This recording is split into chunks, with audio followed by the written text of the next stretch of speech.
Yes. So yes, so this chapter 12 is the epitome of what Krishna has to offer in Bhagavad Gita.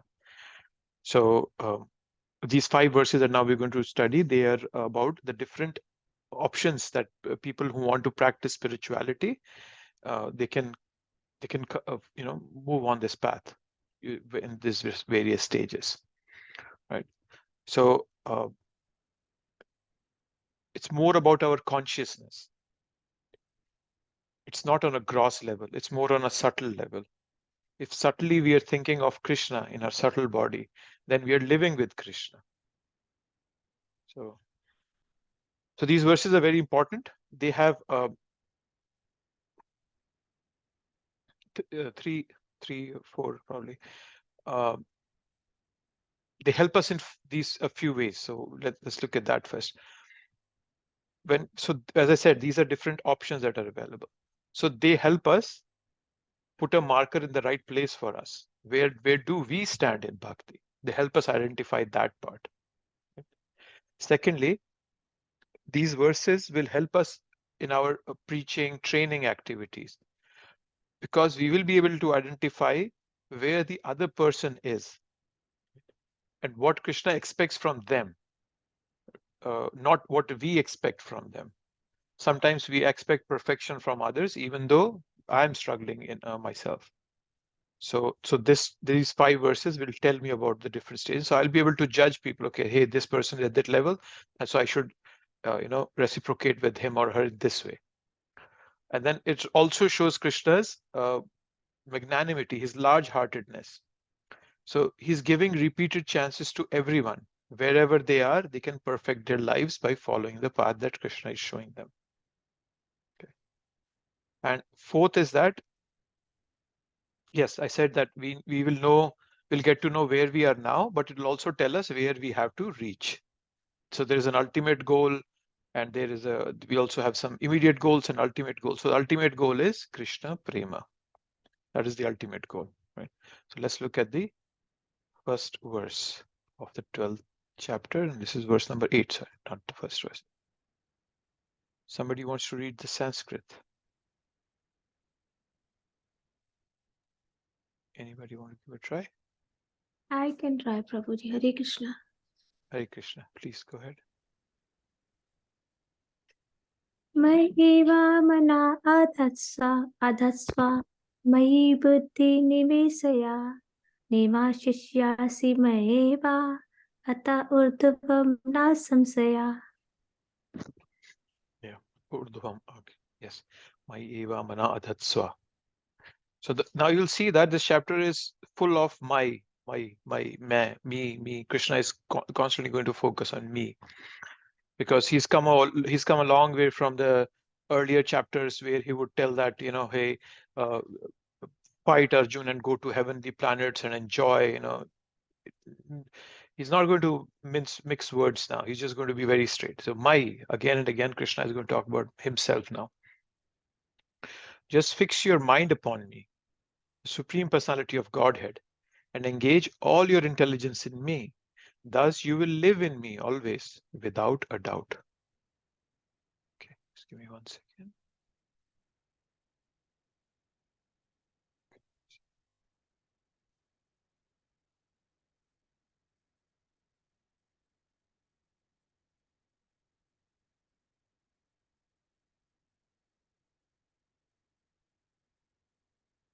Okay.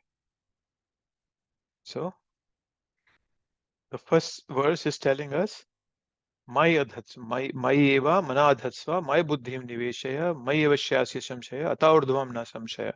My. So mind directly attached to Krishna.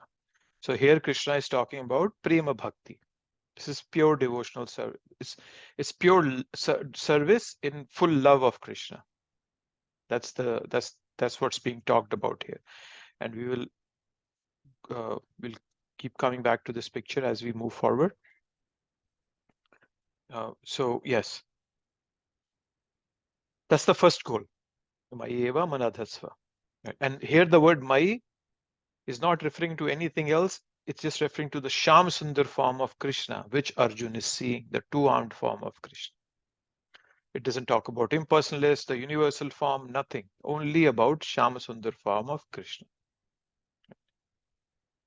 So Krishna here is saying, Mai eva manadhatsva. You fix your mind upon me. There are so many so-called life coach, their books and their teachers and so forth. They all talk of mindfulness, right? But then mindfulness can only be possible if we bring Krishna into the picture. What are you going to fill your mind up with if you don't have something to focus upon? So Krishna, and then when Krishna sees our sincerity, then Krishna can give us the intelligence so that we can do seemingly impossible tasks. Right? So he's saying that just fix your mind. Sorry. Yes. Fix your mind upon me, the Supreme Personality of Godhead, and engage all your intelligence in me. Thus you will live in me always without a doubt. So engage all your intelligence in me. So Krishna gives that intelligence to people who want to connect with him, who sincerely want to connect. Bhakti Tirath Swami Maharaj, he was so intelligent. He was a life coach for likes of Nelson Mandela, Muhammad Ali, and then he was in the UN. He would represent many different religions on the planet, so he was a representative. And because he had an unbiased opinion about all these religions and he could present them, so this is my buddhi niveshaya. So Krishna, investing your intelligence in Krishna. So when buddhi resides in Krishna, it is super powered. Just like you can, you have your laptops, you cannot store much on your laptops. But if you connect to the cloud, then you can store unlimited data there, right? So that cloud is Krishna. You can become sharp after connecting with Krishna. Right? So seemingly impossible tasks become possible when we connect with Krishna. Right? Prabhupada, when he left India, he wanted to spread Krishna consciousness all over the world. All this must have sounded very lofty, very unbelievable, right? So some people even said, oh, when Mahaprabhu said, Prithvi te ache, nagar adi gram, sarvatra prachar hoibe mora naam, Mahaprabhu was talking about all villages in India, town villages in India. He wasn't talking about the whole world. No, Mahaprabhu cannot. So people said that, but Prabhupada didn't believe that. Right? And he did something which is practically impossible to conceive, how one might do something like that. But it is not difficult when we think of the will of the Supreme. And when we plan to enact that will of the Supreme, then the Supreme Lord endows us with intelligence and whatever is needed to execute his order. All we need to be an instrument. Nimitta matra bhava sabya sachi. We are tiny, for sure. Krishna himself says this in the 15th chapter. Mamai vamsho jiva loke jiva bhuta sanatana. We are anshas, we are tiny anshas of Krishna. But we are not insignificant because we are a part of Krishna. And by connecting with Krishna, we become most significant. Prabhupada gives the example that all our material qualifications and material earning and whatever we have accumulated, they're all like zeros. But if you put a 1 in front of it, that 1 is Krishna, then we become millionaires, billionaires, whatever it may be, however zeros may we have. But without that 1, everything else is useless. So we become significant when we bring Krishna into our lives. So that's what Krishna means, that you engage all your intelligence in me, you live in me. What does Krishna mean by live in me? The phrase he's using is Nivashishasi mai eva, that you always live in me. Anybody had an experience where they felt they were absorbed in Krishna?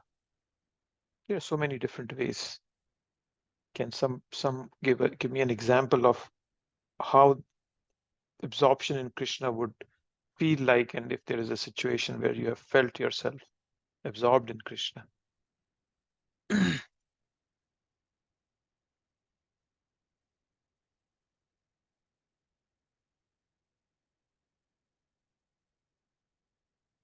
Nobody has ever felt absorbed in Krishna?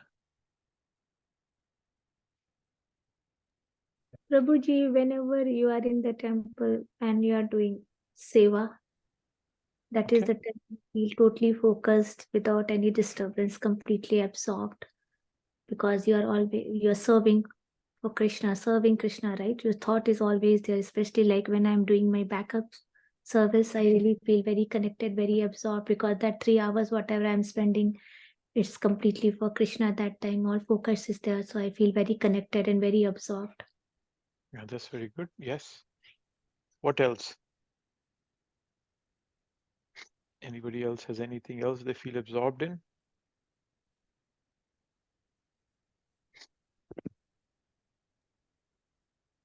Hare Krishna Prabhu, I think chanting is the very essential part when we bring our mind and attention and buddhi in Krishna's name and his pastimes sometimes. So this is one thing I think is Mai Buddhi Niveshi Sasya thing. Nivashi, yeah. Thank you. Chanting, yes. Chanting is very good. I feel very connected when I'm memorizing and reciting verses, or when sometimes when I hear Vaishnava songs, I feel very connected. And especially songs written by Bhakti Vinod Thakur, you feel very much enlivened and there is absorption in Krishna. Yeah. So one has to experience it for oneself. Nobody can tell us what this living in Krishna means. Nobody can tell us that. It's only we have to experience that. And Krishna is adding na samshaya. Samshaya means doubt. So without a doubt. So when we fix our mind upon Krishna and engage our intelligence in Krishna for Krishna's service, then we live with him without a doubt. There is no doubt about that. Krishna himself is saying. All the doubt is gone. So this is the first stage that we saw I showed you. So this is where mind is directly attached to Krishna. That's the topmost. That's the pinnacle of whatever options Krishna is giving us. So let's see what Prabhupada is saying in the purport. A devotee does not live on material plane. He lives in Krishna. The holy name of the Lord and the Lord are non-different.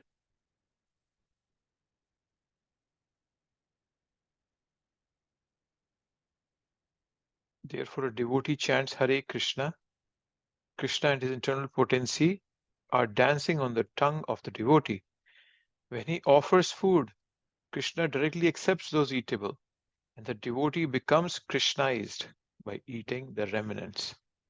One who does not engage in such service cannot understand how this is so, although this is a process recommended in the Bhagavad Gita and in other Vedic literatures.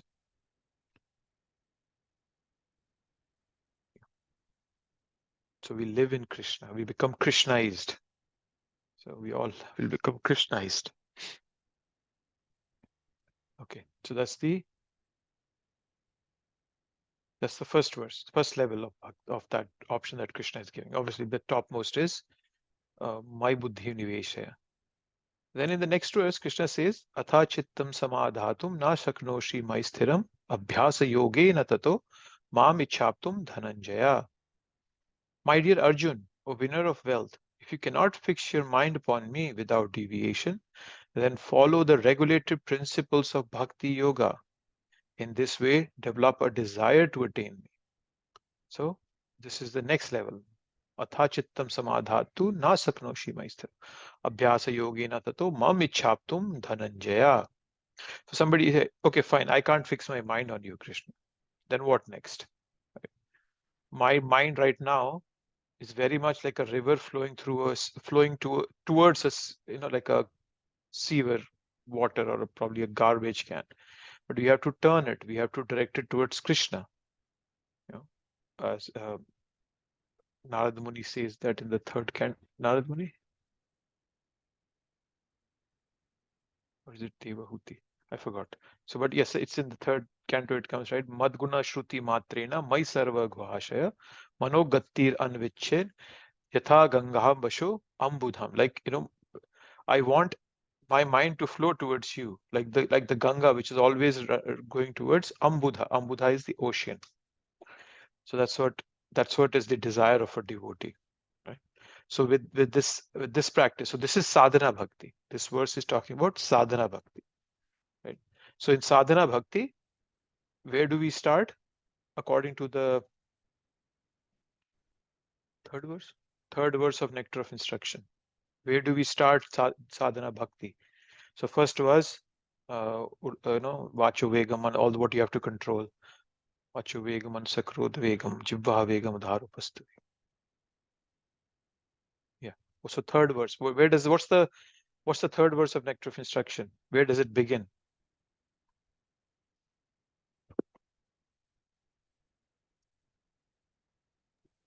Was it showing enthusiasm? Yes, and what was the word? Yes, you're right. You're right on that verse. Utsaha, right, Prabhu? Utsaha, yes. Utsaha nishcha dhairyat tattat karma pravartanat sangatyage shato vritti sadbir bhaktir prasidhyati. So in sadhana bhakti, we start with determination and we make our energy flow in the right direction. So that is the abhyasa being talked about here, right? So fine, you can't do prem bhakti, Krishna is saying. Okay, fine, no problem. At least do Vaidhi sadhana bhakti, bhakti with regulations.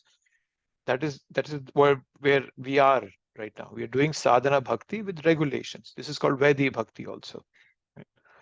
Right? So and this is the desire of.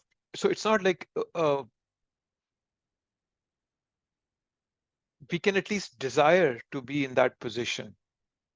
As I mentioned, I quoted this verse from the third canto, and also in the first canto, 8th chapter, also Queen Kunti, she also says that Twai me ananya vishayan matir madhupate sakrid ratim udyaharta dhatum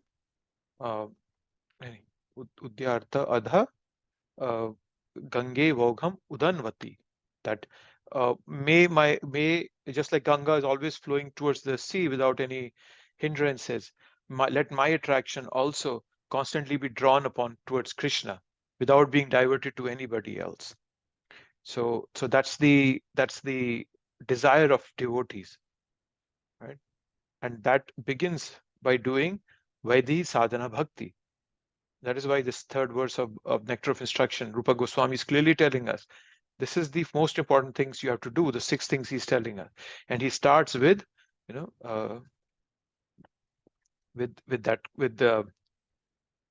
confidence, right? That's what he starts with in there.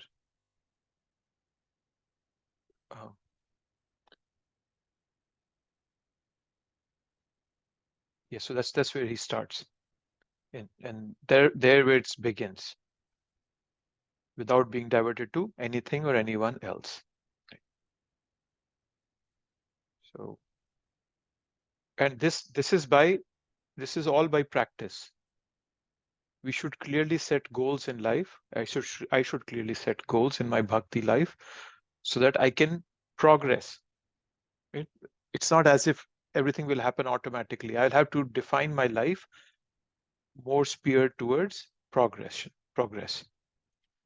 You should have some goals in mind. Where do you see yourself 5 years from now in bhakti, right? What are the different sections in your bhakti practice that you would like to work upon? I want to work on self-development, right? Work on myself to be better. I want to work on my relationship with devotees. I want to work on my service contribution, right? So find out where your mati should flow. As I said, Tvai me ananya vishayan matir madhupate sakrit. So matir is intelligence, mind. So which way do you want it to flow? It won't happen by yourself. You will have to plan for it. That is what we have learned from our shastras. When you practice, then it becomes a reality. Just like in the material world, we plan for everything.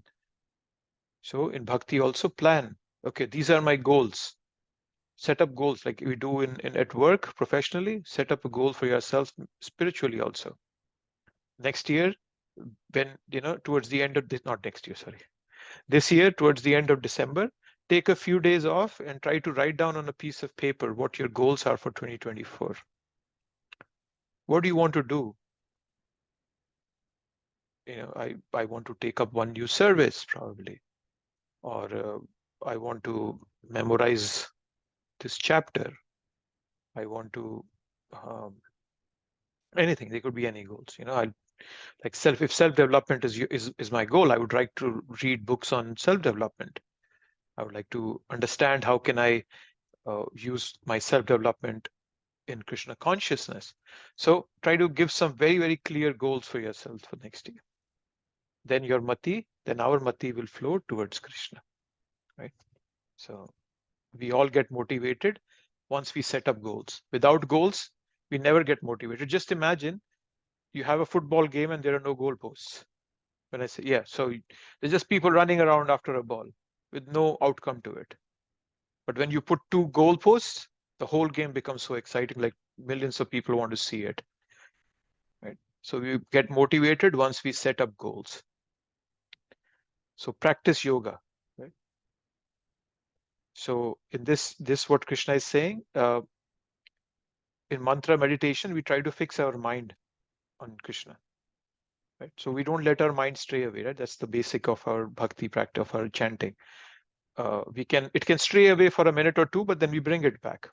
So what will happen by abhyasa? We will obtain the desire to attain Krishna. That's what Krishna is saying in this verse. Mam ichhaptum dhananjaya. Ichhaptum. So he's saying ichha aptum. So ichha means desire, aptu means to get. So we'll get a desire to attain Krishna. Top level, they already have a desire to attain Krishna. They are prema bhakti, bhaktas. Second level, where Vaidhi bhakti, which we are doing, we don't yet have a desire, but hoping that by doing this services, by this Vaidhi bhakti with regulations, I'll develop a desire to attain Krishna. That is the essence of this verse. And Krishna is calling Arjun Dhananjaya. Right? So wherever Krishna uses any such names, there is a reason behind it. He's not randomly calling sometimes Dhananjaya, sometimes Partha, sometimes this and that. He's Krishna has a very specific purpose behind it. So word Dhananjaya here is used because Arjun is the conqueror of wealth, right? But the supreme wealth is desire to attain Krishna. There is nothing more rich than that. Nobody can be richer than that, right? Except one who desires to attain Krishna. If we are able to have even a molecule of that desire, our life is fulfilled. We have attained the goal of our lives.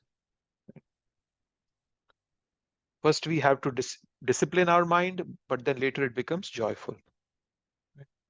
Then we move to the next level, the Mai Eva Madhadasva, Mai Buddhim Nivesha, the 12.8 that we read. Right?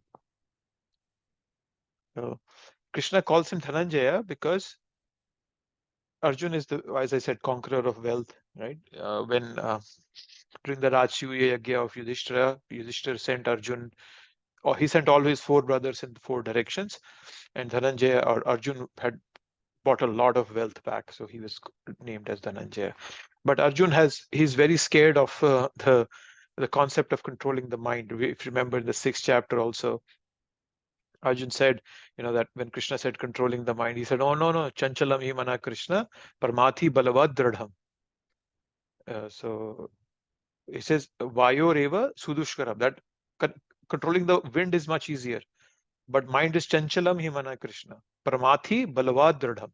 It's fickle, it's stubborn, and it's strong. Those are the 3 qualities he had given. So that is why Krishna is calling Arjun Dhananjaya, that you have conquered so many kings, earned so much wealth. Now conquer mind. This is the mood of the word, of the name that's been given to Arjun. Okay. Let's see what Prabhupada is saying. Okay. In this verse, two processes of Bhakti Yoga are indicated. Let's see. Oh, this is a nice purport. We should read the whole. Somebody wants to read the purport.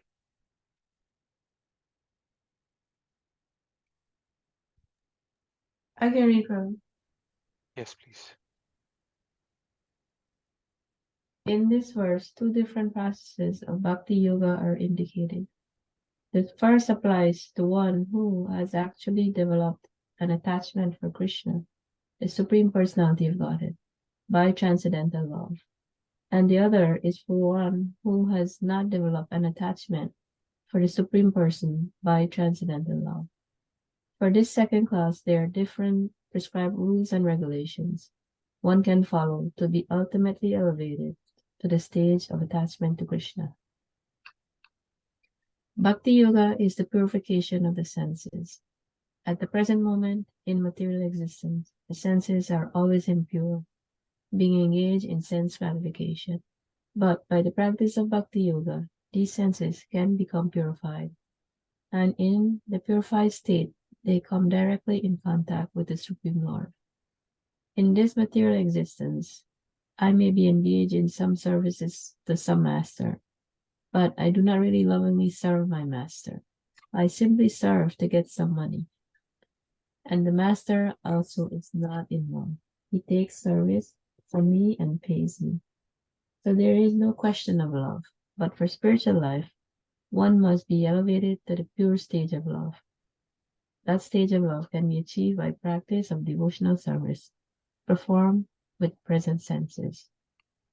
This love of God is now in a dormant state in everyone's heart. And their love of God is manifested in different ways, but it is contaminated by material association.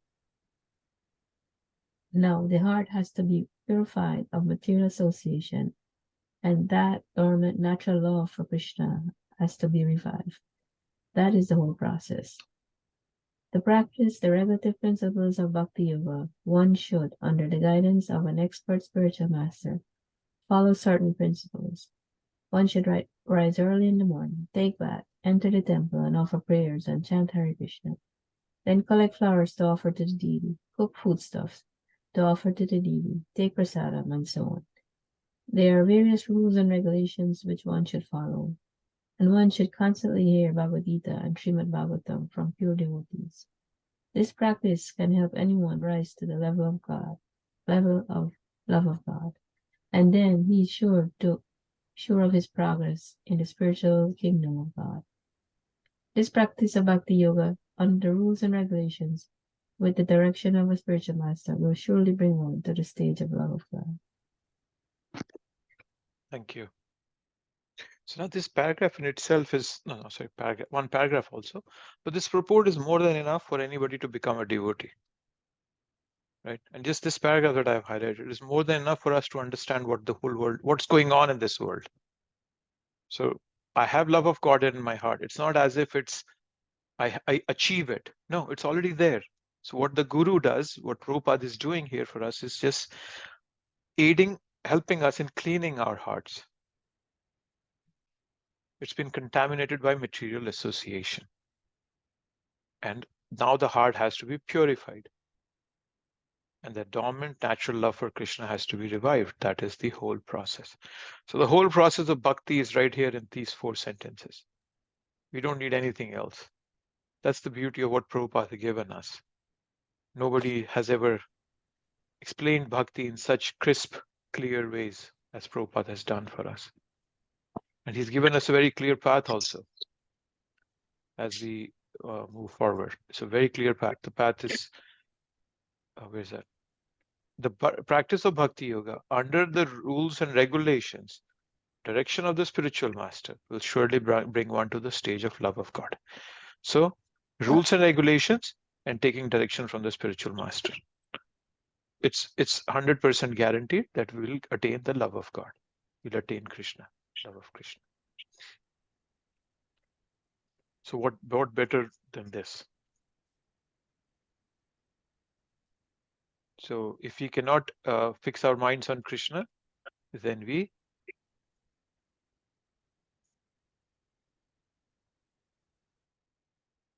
then we can practice this regulative sadhana.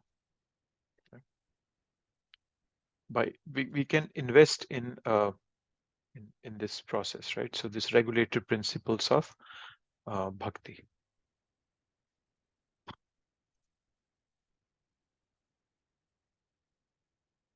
So this is the next level. Bhakti with regulations, Vaidhi Bhakti. It's 12.9. Okay. That's what we all are doing right now, Vaidhi Bhakti.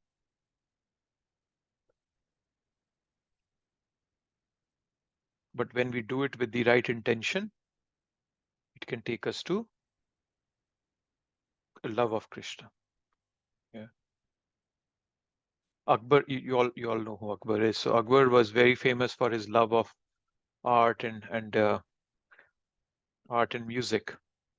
Right? He had Tansen in his court, and he would listen to Tansen and he would be very happy. Oh, Tansen is such a good singer. One day Akbar said, hey, I want to hear how your guru sings. Because if you are so good, I want to know how good your guru is. I'm just so curious to know that. So Tansen takes Akbar to his guru. And his guru's name was Hari. Sorry, I forgot his guru's name. And so then his guru sang again. And this time Akbar was crying. He had tears in his eyes. And he asked Tansen that, how come that when you sing, I obviously appreciate that. You're an amazing singer, but I never get tears in my eyes. Tansen said, it is because when I sing for you. But when my guru sings, he sings for the Lord. So the intention has to be purified. That's all. That's what we all are doing here. Same activity, but cause is purified. Practically nobody in this, no human being has very different lifestyle when it comes to eating, sleeping, mating, and defending. We nearly all do nearly the same things. Yeah. We eat food. Food might differ a bit here and there. We all sleep. Some sleep 6 hours, some sleep 8, some 10 hours. We have a family, and we all try to protect ourselves. We try to protect our earnings. We try to protect our family. We're doing the same things. So there's nothing very significantly different in the basic concept that we are following. But then when the intention gets purified, then the same activity can make us Krishna conscious. Right? Till we are engaged, we are in material things. When we are using those material things for sense gratification, they are material, but they immediately get Krishnized when we use them for Krishna's service. That is the beauty of the whole process. So Prabhupada is giving us that there are two ways. Transcendental love, right? And those who have not developed that attachment, there is different prescribed rules and regulations one can follow to be ultimately elevated to the stage of attachment to Krishna. So the bigger goal is to be elevated to attachment of Krishna. That's the biggest goal. So in the olden days, when the Vedic lifestyle was more prevalent, this was the goal of everything people used to do. Right? Sometimes people question that, in olden days there would be child marriage, right? But then child marriage had a reason behind it, right? Because generally, children would be married at an adolescent age, right? Somewhere on the teenage age, right? So in the Vedic culture, it was understood that the adolescent years, the teenage years, there's such a time of turbulence for both the male and the female. And the best way to stabilize the individual's journey to the stage of attachment to Krishna, the best way is to remove that force which causes the most disturbance on that path, sexual attraction. right? Teenage years are when the sexual drive is awakened. And then it also becomes very dominant. Right? They want to enjoy, they want to explore, right? So all the immoral and antisocial paths, they don't seem wrong to those teenage kids. But if they are married, their mind becomes stabilized. Why does it become stabilized? Because obviously they're not going to have a, they're not getting physically intimate, but then their mind kind of fixes on one person. Okay, this person is your husband, this person is your wife. Then the mind is no more searching for compatible partners, right? So that's why there used to be a child marriage in old days, because the ultimate goal used to be attachment to Krishna. But now in Kali Yuga, we have forgotten that. That's not our goal anymore. Sense gratification has become my goal. Right? So, and when this kind of marriages used to happen, there was some religious sanction to it. They were trying to serve the Lord by doing that, right? So by avoiding the instability of the mind, right? And then as they grow older, they learn responsibility. The husband towards the wife towards the husband, and they become responsible. They bring up a family, right? So similarly, our relationship with Krishna is also a budding relationship. So we do regulative sadhana, then it'll take us to bhakti, Vaidhi bhakti. Sorry, it'll take us to prema bhakti. Right? So this, as I was saying, this one purport is more than enough for anybody to become a bhakta, a devotee. Just by this purport, anybody can design their whole life so that they can ultimately reach Krishna consciousness. They become Krishna conscious. You don't need anything else. Prabhupada's 80 books, yes, they are valuable, invaluable. This one purport is also valuable.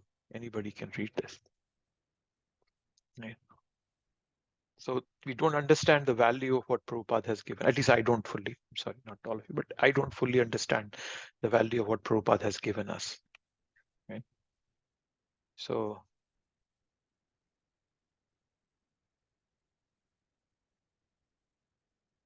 there was this. I'll send you all. I'll just give you a quick overview. But there's this in one of his offerings to Prabhupada on Vyasa Puja Day, His Holiness Shivaram Swami, he read a letter that he had received from a 14-year-old girl in Poland or Hungary, probably. I don't remember where it was. So she was telling her life, what has happened in her life. She said that just a few years ago, I was somewhere in a festival, and I got a book, Science of Self-Realization. I brought it home. I didn't read it. I put it in the library. My mother saw it. She got very angry. And then my grandma saw it and she took it away from my room. But the next day she comes and she was just glorifying Prabhupada. And she said that Prabhupada is he's bringing the message of the Bible for the modern day world. And she was completely changed. They were pure Catholics, meat eating. They were completely changed. The grandmother was very strong. She was a very strong lady, and she forced the entire family to give up meat and to chant, and she just changed everything just by that one book. I'll send you all this. I can find it online. There's this letter. I've read it, and to an extent that 14-year-old girl is writing to Shivaram Swami Maharaj that, can you please tell me what power this Prabhupada has, that when my grandma looks at his picture and chants and she starts crying. Yes, so the 14-year-old girl is asking, I also want to cry like that. And she's doubtful. She says the book says Prabhupada has left his body, but she's getting this thought that, hey, is he still alive? How can people be so influenced by this person? He might be alive. So we don't understand the value what Prabhupada has given us. Only a hungry person can know the value of food. The material attachments are so subtle, just they keep fooling me the whole time.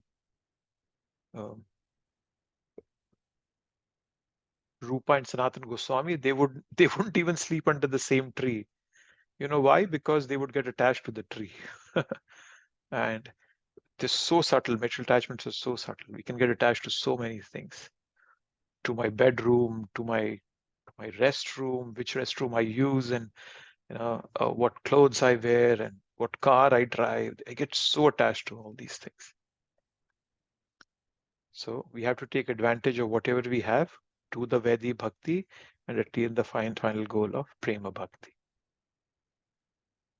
So, and as I said, the other goal of this 4-5 verses is so that we can understand when we come across people of these different groups, we treat them accordingly. All clear here? Anything, anybody has any thoughts or comments here?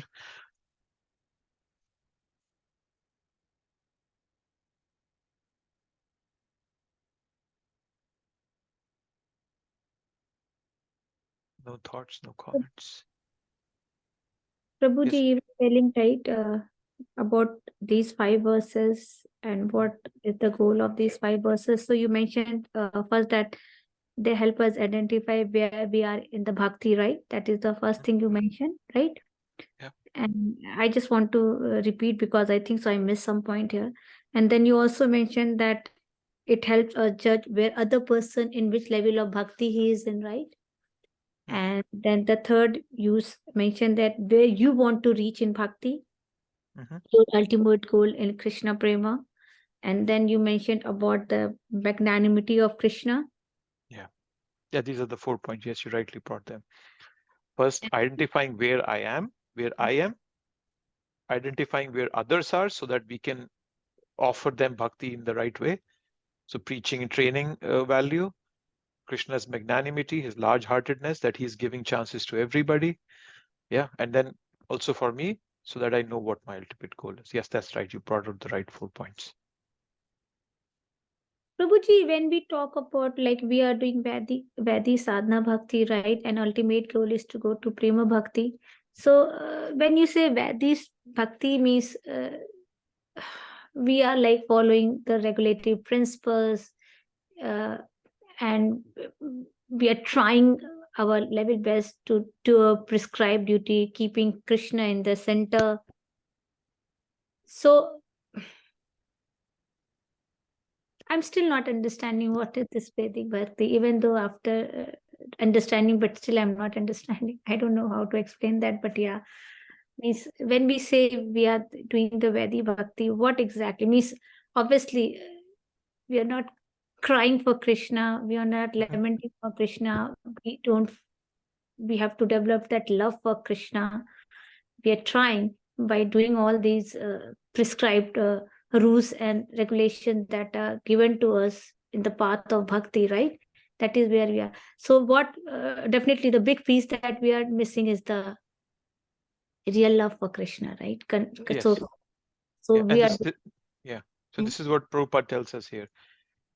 To practice the regulative principles of Bhakti Yoga, one should under the guidance of an expert spiritual master, follow certain principles. Rise early in the morning, take bath, enter the temple, offer prayers, chant Hare Krishna, collect flowers to offer deities, cook food stuff to offer deities, take prasadam, and so on. So all these are a part of Vaidhi Bhakti. So the difference between Vaidhi and Prema Bhakti is that the Prema is missing. Yes, as simple as that. So even a pure devotee does all these things, right? But then he's doing it, he or she is doing it out of pure love for Krishna.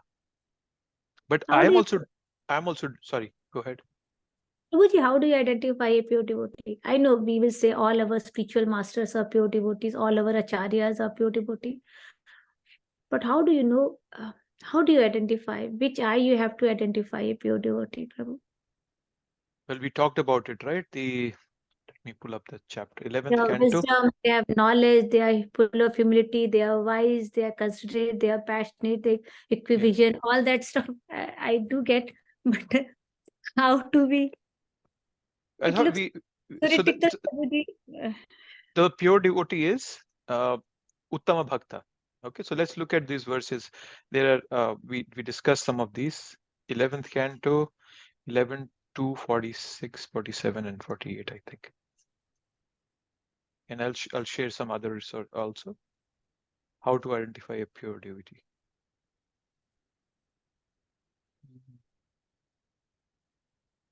Okay, 45. Let me share this. So 3 bhaktas. So this is the first one. The most advanced devotee sees within everything the soul of all souls, the Supreme Personality of Godhead, Sri Krishna. He sees everything in relation to the Supreme Lord and understands that everything that exists is eternally situated within the Lord. So this is one clear quality of a pure soul devotee, that he sees the soul of all souls. He sees Krishna in everybody.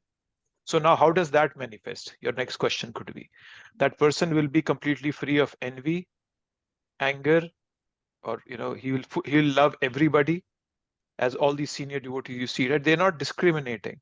Oh, this is my disciple, I love him, but I'll not love this person, he's not my disciple. No, they don't do that.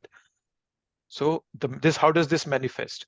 That seeing Krishna in everybody is the quality of a pure devotee.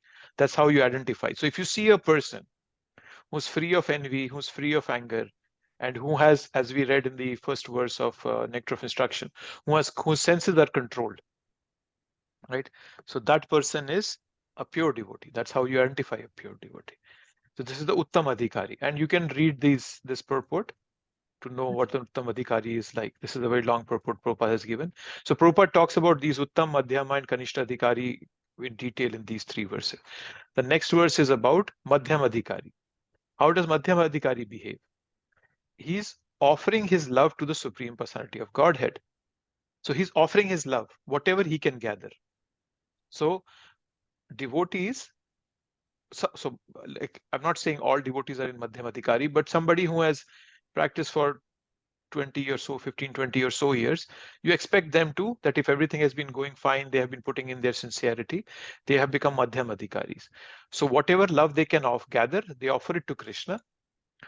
They are very friendly to all the devotees of the Lord, and they are very merciful to ignorant people, but they don't interact with the envious. A pure devotee can interact with the envious people, and he can convince them also. Prabhupada, once Prabhupada was giving a lecture in Calcutta, and some communist people came and gave him a warning that if you don't leave right now, we'll kill you. And Prabhupada got off the stage, went in a corner, talked to them, and after that, they all left. So a pure devotee can convince those people who are envious, also can convince them what the true purpose of life is.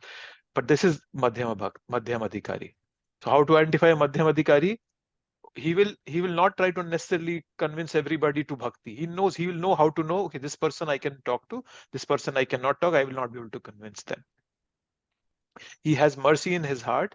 He's very friendly to all the devotees of the Lord, and he's trying his best in offering whatever he can to Krishna. And then obviously the last one. So these verses you can read to get a very clear picture of who is a Uttama, Madhyama, or a Kanishta Adhikari. Was that helpful, Maji? Yes, Prabhuji, no, very helpful, Prabhu. Thank you so much, Prabhu. And Krishna, and Mahaprabhu also says this in the Madhya Lila, chapter 20 or 22. He gives those qualities. I can send you that slide. I thought we had it. I think I brought it up in one of our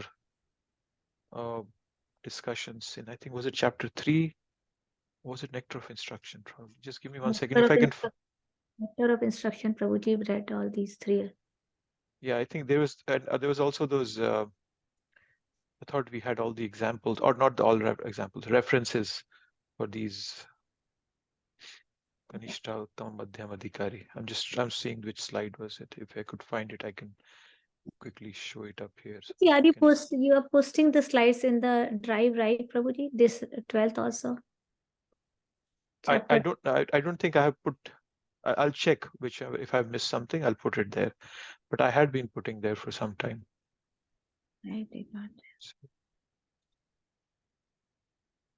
So sorry, I'm just taking a minute here to find, if I can find it quickly and show you. No, I can't find it. Which verse is that for? Because the Nectar of Instruction also in one verse, Prabhupada talks of all these 3 kind of devotees. Oh yes, here it is.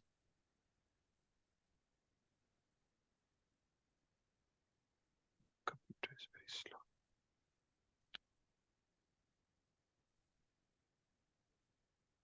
Okay. You can see this. So this is the slide that where we had 3 types of devotees. So these are the references there are for each one of them. And you can read this verse. This is, what is this? This is the 5th verse. And you can see that you can have very practical ways of understanding. How do they preach? How do they deal with envious people? How do they deal with deities? Chanting, all that. And you will see that how pure devotees, they're always bringing out new ideas to push forth Krishna's movement. Mm. So yes, this is the 5th chapter. So let's see now where we are. Oops. Any more thoughts, anyone? Okay, so let's get going. So 10th. So now first level, Prema Bhakti. Then next level is Vaidhi Bhakti, what we all are doing. And then the third is what we have read about is Nishkam Bhakti, like, giving results to Krishna, offering results to Krishna. So that's the third level of Bhakti that comes in, which Krishna is going to talk about in 10th verse. So he's saying, if you cannot practice the regulations of Bhakti Yoga, then just try to work for me, because by working for me, you will come to the perfect stage. One who is not able even to practice the regulated principles of Bhakti Yoga under the guidance of a spiritual master can still be drawn to this perfectional stage by working for the Supreme Lord. Let's see what else is this, something else Prabhupada adding. Okay, let's read this thesis. Would somebody like to read here this purport? I can read, Prabhuji. Hare Krishna. Hare Krishna. Please. One who is not able even to practice the regulatory principle of Bhakti Yoga under the guidance of spiritual master can still be drawn to this perfectional stage by working for Supreme Lord. You want me to continue, Prabhuji? Yes, we'll read the whole purport. Okay. How to do this work has already been explained in the 55 verse of 11th chapter. One should be sympathetic to the propaganda of Krishna consciousness. There are many devotees who are engaged in the propaganda of Krishna consciousness, and they require propagation. help. Propagation of Krishna consciousness, and they require help. So even if one cannot directly practice the regulatory principle of Bhakti Yoga, he can try to help such work. Every endeavor requires land, capital, organization, and labor. Just as in business, one requires a place to stay, some capital to use, some labor, and some organization to expand. So the same is required in the service of Krishna. The only difference is that in materialism, one works for sense gratification. The same work, however, can be performed for the satisfaction of Krishna, and that is spiritual activity. If one has significant money, he can help in building an office or a temple for propagating Krishna consciousness, or he can help in publication. There are various fields of activities, and one should be interested in such activities. If one cannot sacrifice the result of his activities, the same person can still sacrifice some percentage of propagating Krishna consciousness. This volunteer service to the cause of Krishna consciousness will help one to rise to the higher state of love for God upon one becomes perfect. Thank you. This is the third level Prabhupada is explaining to us. Krishna is saying, if you cannot do Vaidhi Bhakti, then just try to work for me. And what does that work for me means? You can try to help such work. So the people who are practicing, who are doing Vaidhi Bhakti, you can help them to be successful in Vaidhi Bhakti. So Prabhupada is giving examples. Land is required, labor is required. So you can contribute hours, our time, our money, or whatever, our skill sets. So, and then he says that towards the end, Prabhupada said, if one cannot sacrifice the results of his activities, the same person can still sacrifice some percentage to propagate Krishna consciousness. So Nishkam service, Nishkam Krishna, Nishkam Yoga is nishkam, like without any desire for ourselves, right?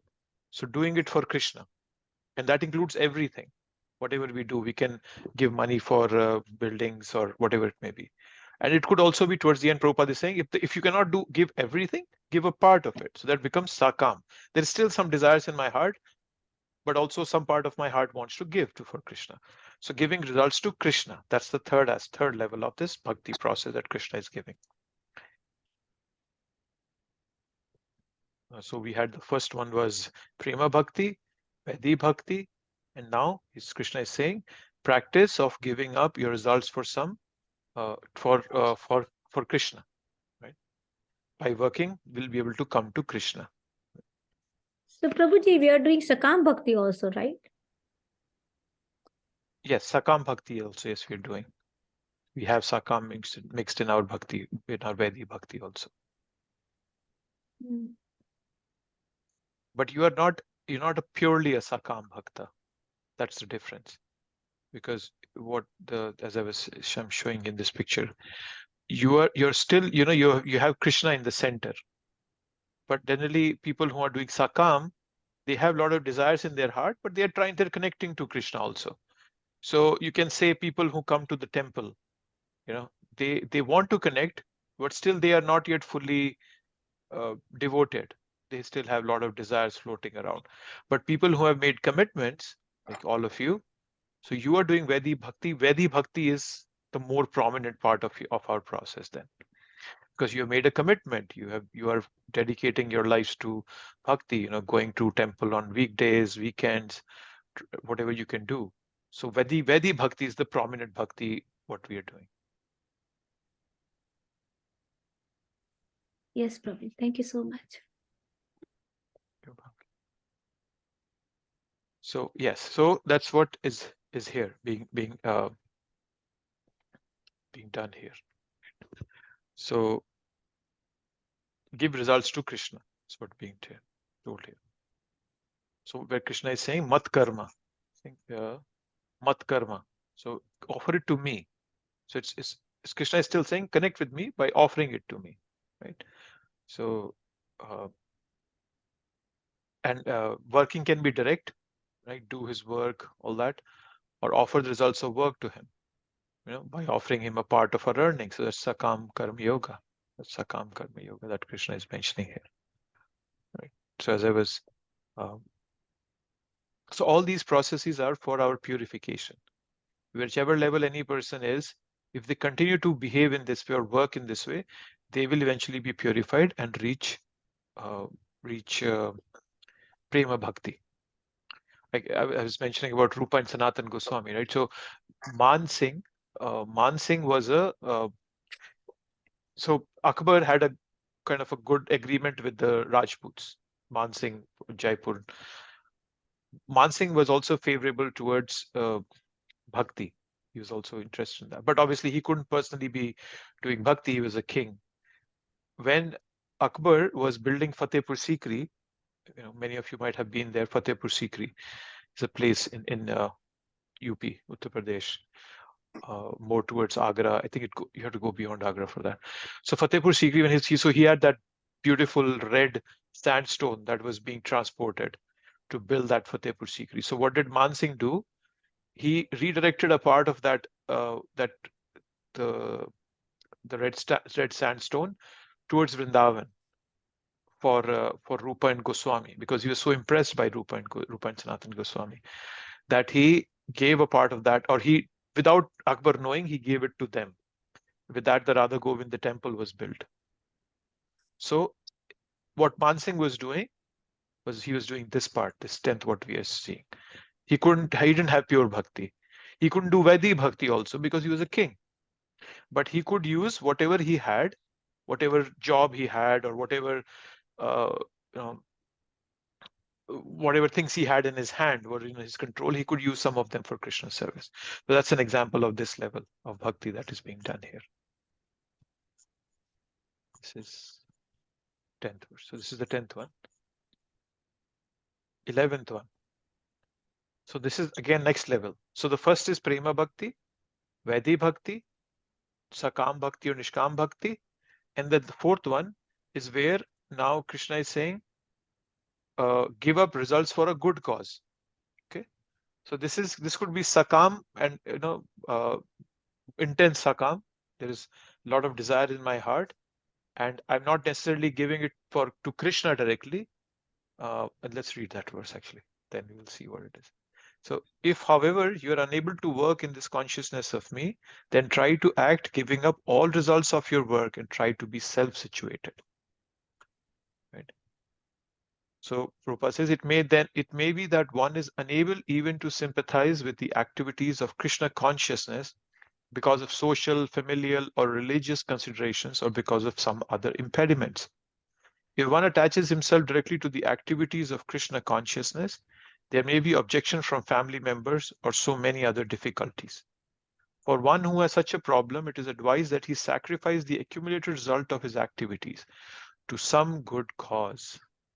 Such procedures are described in the Vedic rules.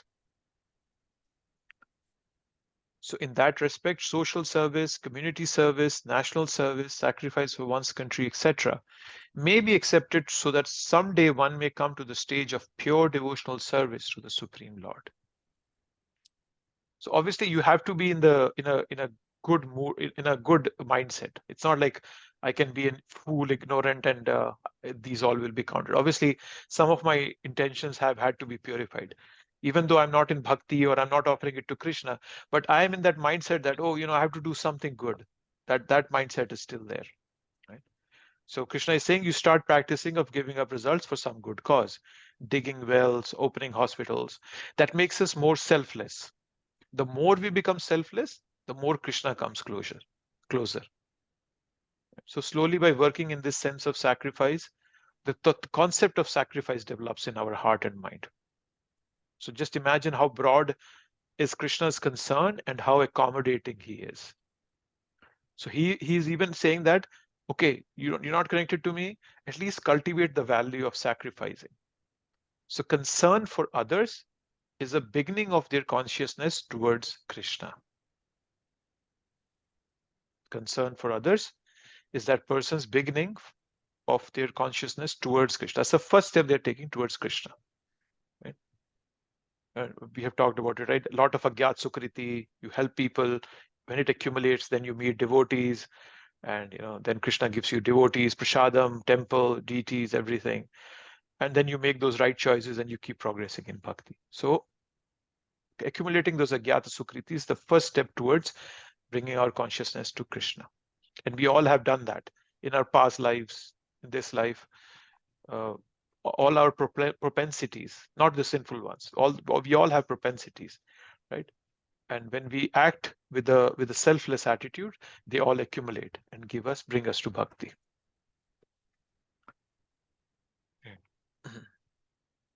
So Prabhuji, this is basically referring to philanthropic activities, right? Yes, philanthropic activities. That's good. That's right. So just imagine how accommodating Krishna is. All he's asking is at least develop your consciousness to some extent. Try to do something good. That is why, when you see people, many times it has happened with me. I've seen people who just, many years ago, I heard somebody saying that, hey, why do only people with money get to do, Abhishek? So it's biased towards the rich people. No, it's not biased towards the rich people. It's just that people who have money, they're using their money to get to Krishna, towards Krishna. So they're doing it in an act of selflessness. They're taking a step towards Krishna. I have an attitude to bhakti, even though I'm not giving money, I'm serving Krishna in another way. So we should respect others in whatever ways. Even if a person is coming to the temple once a month and he's just looking at deities and leaving, appreciate that. He's so much better than all the millions of people who never step inside a temple. So so as I said, Nisha, one of the goals of these 5 verses is for us to understand where each and every person stands and accept them from that level, not from our level. Oh, I'm a pure devotee. I chant 16 rounds. You are not even chanting. So no, we don't start beating up people for that. Wherever they are, if Krishna is ready to accept them, who am I? I should also accept them. So this ladder of mercy is what Krishna is showing us. So, and just one, these instructions are not meant for Arjun. Arjun is already a Prema Bhakta. These are meant for us. Right? It is like the mother-in-law giving lessons to the daughter to teach the daughter-in-law. That's what Krishna is doing here exactly. Okay, so this is the 11th verse. 12th verse. This is the the most complicated verse in this book, at least to me. It just makes everything topsy-turvy. Let's spend some time on this. So what is Krishna saying here? Shreyo hi jnanam abhyasaj jnana dhyana vishishyate dhyana karma phala tyagas tyaga chantir anantaram. So if you cannot take to this practice of being in a mode of goodness, selfless, engage yourself in the cultivation of knowledge. Better than knowledge, however, is meditation. Better than meditation is renunciation of the fruits of action. For by such renunciation, one can attain peace of mind.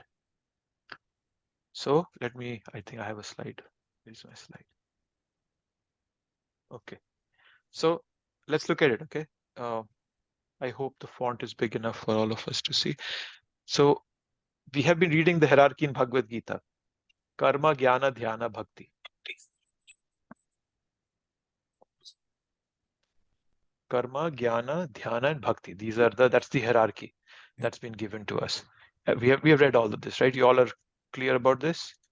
You have read this many a times in the whole process of Bhagavad Gita. Now, what is being given here in this verse? Where did it go? In this verse, the hierarchy is, Krishna is saying, where is that? That Shreyo hi jnanam abhyasaj. Shreyo hi jnanam abhyasaj. So abhyasa, jnana abhyasaj, jnana dhyana vishishyate. Dhyana is better than jnana. And sarva karma phala tyagas, dhyanat karma phala tyagas, tyaga shantir anantara. So now here the hierarchy has been changed now. So Krishna is saying karma phala tyaga is the topmost now. That's what Krishna is saying here. Okay. Please stay with me here. This is a slightly complicated verse. So you see once again, going back here.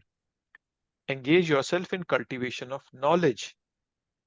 Better than knowledge, however, is meditation. Better than meditation is renunciation of fruits of action. And what is the outcome of all that? Peace of mind. That's what Krishna is saying here. So coming back to where I was in that. Oh, okay. Yes. So this is the hierarchy given here now. So now let's understand this hierarchy. Prabhupada explaining us. So Prabhupada is explaining this in the purport. Or let's just read that part first. And then we can come here. That might be easier and for understanding. Here. Devotional service in Krishna consciousness is the direct method. And the other methods involve renouncing the fruits of one's activity. Then one comes to the stage of knowledge, then to the stage of meditation, then to the stage of understanding the super soul, and then to the stage of Supreme Personality of Godhead. Yeah. So here, what is Prabhupada giving as the hierarchy?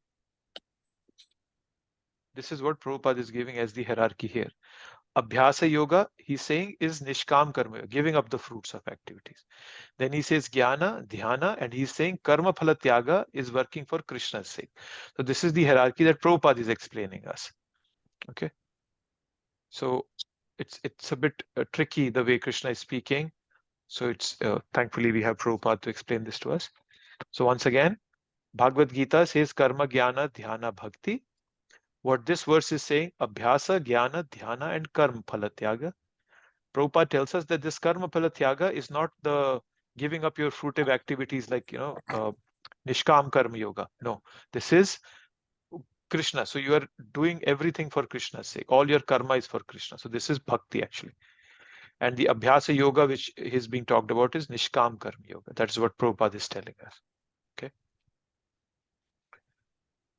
This is the way to understand the hierarchy that Krishna is. So as I said, this is the most complicated verse in Bhagavad Gita, at least for me. So we have to have this clarity. I'll give you another example of way this has been explained by acharyas in the past. Let's see if I can bring it out. Here, what the acharyas say, Another way of looking at this hierarchy is it's giving, starting from Abhyasa, going all the way to Karma Phala, and this has been arranged from the hardest to the easiest. That's the way it is. It's been arranged. So Abhyasa is the topmost and the hardest, then Gyan, then Dhyan, and then Karma Phala. So Karma Phala is easiest for seekers who has no spiritual qualification. So giving up your, the results of your work is most accessible. Anybody can do that, right? Okay, fine, yeah, I can give a part of my salary for Krishna, for good causes. So that's the lowest part. That's another way of looking at the hierarchy. But even if you don't want to go to this last level, just understand the way Prabhupada is explaining us, which is what. So I know this must be a bit complicated, but I would suggest you all read it if you have not read the purport and get an understanding of this. Hare Krishna, Prabhu. Hare I have Krishna. a question here that there is Nishkam Karma Phala Yoga and then Karma Phala Tyaga Yoga. So what is the difference between the two? So Nishkam, so Karma Phala Tyaga. So that means giving up the results of your karma. Okay. Phala is the fruit of your karma. You can do that in two ways. Nishkam means that you are giving up 100% of it. Nishkam, there is no kama, there is no desire, nothing for me, I'm giving up everything. Sakama Karma Yoga means there is still some desire in my heart. So what Karma Phala Tyaga, it can be at two levels. One person at the higher level can give up everything. A person at lower level might not give up everything, but only a part of it. That's the way to understand it. Was that helpful? Doesn't it makes the same thing that if we are giving the phala, that means we are actually doing the nishkam thing, no? No, We're nishkam not means expecting anything in return in both the sides. Yeah, you're right. Let me take you to a verse before this. In 10th verse. 10th verse.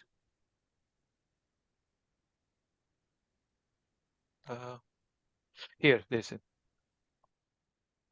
if one cannot sacrifice the results of his activities, the same person can still sacrifice some percentage of to propagate Krishna consciousness. So Nishkam means giving up all the activity, results of all the activities. Sakam means only a part of it, some part of it, some percentage of it for Krishna consciousness. So Karma Phala Tyaga, yes, it includes Nishkam also, but under the Karma Phala umbrella, there can also be people who are Sakam Karma Phala. They're only giving a part of their work, not everything. So it's not just Karma Phala can be Nishkam, yes, you're right, but it can also be Sakam. Yeah, I mean, that difference, I understand that when we do sakam, that means we have some intention or desire left behind. But when we are doing it nishkam, that means we don't have any desire. And when we do some activities and we do not take the results, instead we offer the results, that means we are doing the tyaga. So in both, to me, my less intelligence, it feels the same. Not the part that where you see that we have some expectations, but when we have given up the results expectation, and then we are doing nishkam, that means in both the ways we are not expecting any results. So that way it kind of looks similar to me. So well, that's Sakam Karma Yogi is still expecting. That is why he's Sakam. He still has some Sakam, kama, I desire. understand. Yes. Sakam, I understand. But when we have given up the results, that means we don't have any desire. That means nishkam, right? That is what. So let's say, I have $100. I give $100 to Krishna. You have $100, but you only give 50 to Krishna. You want to keep the rest 50 for your own enjoyment. That's the difference between Nishkam and Sakam. Yeah, that I understand totally. Yeah. But I was saying that when nishkam means that we are not expecting any results. That Yeah. means, see, I earn $100, but I have given all the $100 for Krishna's cause. Mhm. And then giving up the results, as you said, that I am earning something, but I do not take the profit, but I give it to Krishna. So both the ways, it kind of looks similar. That is what was my question, actually. I understand totally the difference between Sakam and Nishkam. Nishkam is totally given up.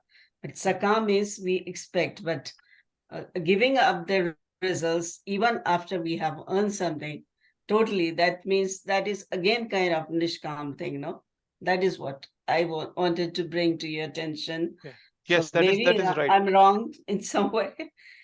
No, I'm not sure if I fully understood what you're saying then, because yes, so Nishkam means giving up all the results. Yes, you're right. Yes. So that is so. Yes. So in hierarchy, it is mentioned one at the top and the other one at the lowest ladder. So I was kind of little bit confused why that. Which one are you looking at? Which This one, Abhyasa Yoga, Nishkam Karma Yoga, and then Okay. on the top, it's Kam Phala Tyaga. So we are doing the same thing in both the area, that we are not really taking up the results. Yeah. You know. Let's see what Prabhupada is telling us. See, so Prabhupada is telling us.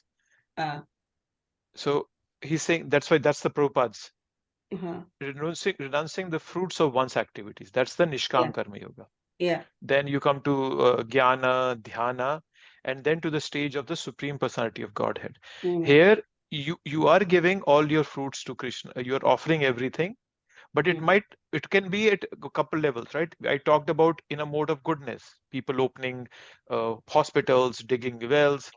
So you are renouncing the fruits of your activities, but it might or might not have Krishna in the picture. Oh, that way we have to understand. We talked about it in the last verse, right? This in verse 11, that Prabhupada said in social service, community service, they are also karma phala tyaga, right? But they might not be with Krishna in mind. Oh, okay. Yeah, that's the difference. There now I understand better. Yeah, because that's the first stage. Yeah, because both the way we were giving out the results, but I couldn't understand the difference there. Okay, I got it now. Thank you. So one is for Krishna's sake, the other might be for Krishna's sake, but it might also be for just because you are in a mode of goodness. You're trying to do something selflessly. I want to help the poor. I go and build, probably a well for them. I donate for hospitals or some clinics or something. But that doesn't have Krishna in the picture.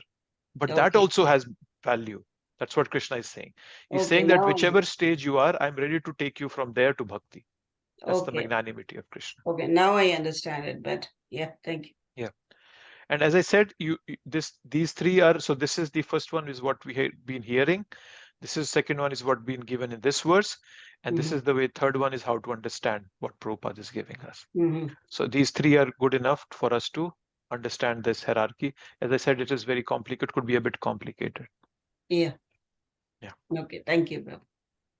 So Prabhu, can in a very crude example, I would say, not the best of the example that comes to my mind.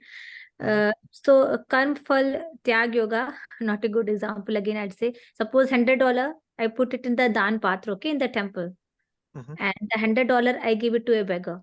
So that $100 that I give it to a beggar is the Nishkam Karma Yoga, and the one that I gave it in the Dan path is a Karma Phala Yoga, right? That's what we are saying here. Yes. So Abhyasa, yes, you're right. So the Abhyasa that's being talked about in this verse, Abhyasaj, is this one, right? So he's